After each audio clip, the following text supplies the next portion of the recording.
আসসালামু আলাইকুম। আমি এখন আপনাদেরকে একটা শাক ভাজি করে দেখাবো। এটা হলো বোত্তা শাক। আমি এখানে হচ্ছে 2 আটি পরিমাণ শাক ছোট ছোট করে এভাবে ছোট ছোট করে কেটে নিছি। 250 গ্রামের চেয়ে কম কিছু সিম দিছি, আর 250 গ্রামের মতো কিছু নতুন আলু এভাবে এভাবে করে কেটে লবণ, কাঁচামরিচ, 7-8টা কাঁচামরিচ দিয়ে নেড়ে এটাকে ঢেকে দিছি। জালটা প্রথমে এই পর্যায়ে লো করে দিবেন, কারণ প্রথমেই বেশি জোরে জাল দিয়ে দিলে এটা হচ্ছে পানি বের হইতে পারবে না শাক থেকে, আর শাকটা ভালোভাবে সেদ্ধ হবে না। প্রথমে লো থেকে একটু বেশি দিয়ে যখন দেখবেন পানিটা বের হয়ে আসছে তখন আমরা জালটা বাড়ায় দিব। এখন এটাকে 2-3 মিনিটের জন্য ঢেকে দিই। 5 মিনিট পরে আমি একটু দেখি শাকটা কেমন হয়েছে। দেখেন শাকে অনেক পানি বের হয়ে গেছে। প্রায় 5 মিনিটের মধ্যে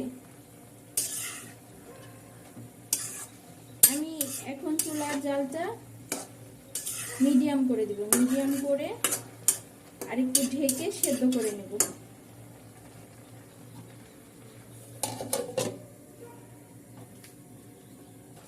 দেখেন ঢাকনা দিয়ে ঢাকার 2-3 মিনিট পরে আমি এর মাঝখানে আরো একবার উল্টায় দিছিলাম। 2-3 মিনিটের মধ্যে দেখেন আমাদের আলু আর শিম সবই সেদ্ধ হয়ে গেছে।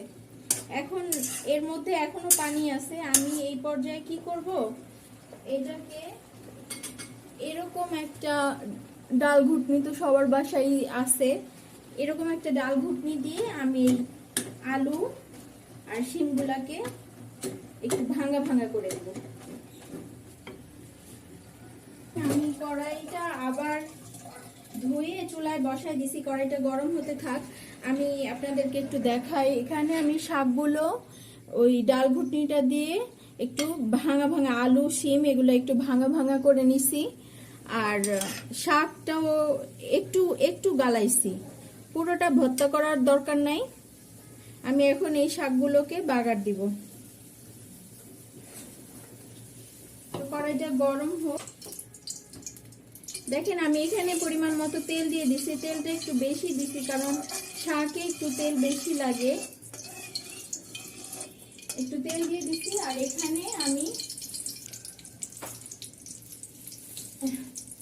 এখানে 2-3টা শুকনা মরিচ আমি কেটে দিয়ে দিছি। এই শুকনা মরিচগুলো একটু লাল হয়ে নেই, তারপরে বাকি জিনিসগুলো দিব।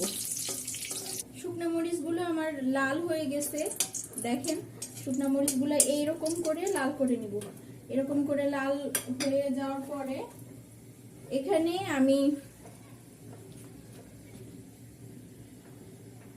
এখানে আমি হচ্ছে ফ্রোজেন করে রসুন রেখে দিয়েছিলাম। এগুলো হচ্ছে ফ্রোজেন। আমি রসুনগুলো দিয়ে দিব। দেখাই, এখানে কিছু পেঁয়াজ পাতা নিচ্ছি। এখন হচ্ছে পেঁয়াজ পাতাটা খুব পাওয়া যাচ্ছে বাজারে। আমি বেশি বেশি করে পেঁয়াজ পাতা, তারপরে হচ্ছে এভাবে ধুয়ে এভাবে করে টুকরা করে আমি ফ্রোজেন করে রাখছিলাম। এই পেঁয়াজ পাতাটা আমি হচ্ছে এই শাকের মধ্যে ব্যবহার করব। রসুনটা আমি বেশি লাল করব না, অনেক বেশি ব্রাউন করব না। এরকম একটু একটু লাল হলেই আমি এর মধ্যে হচ্ছে শাকটা দিয়ে দিব।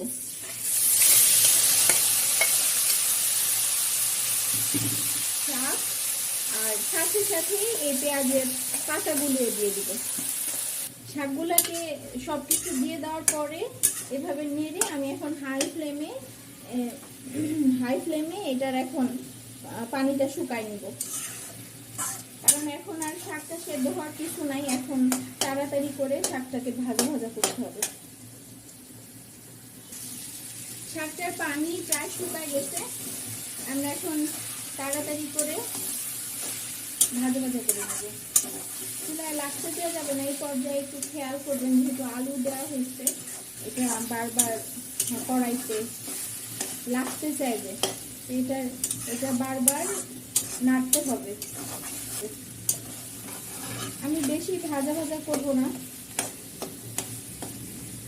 কারণ বেশি ভাজা ভাজা করতে গেলে শাকটা ড্রাই হয়ে যাবে। আচ্ছা, শাকটা আমার প্রায় হয়ে গেছে। এখন শাকটা তেল উঠে গেছে। বেশি ভাজা ভাজা করবো না।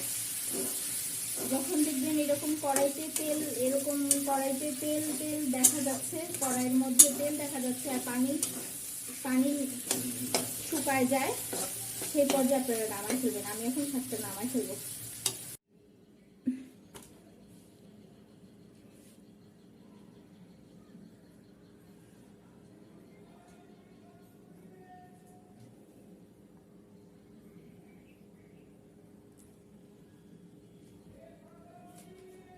এই দেখেন আমাদের হচ্ছে শাক রান্নাটা শেষ। আমি একটা বাটিতে নিয়ে নিছি।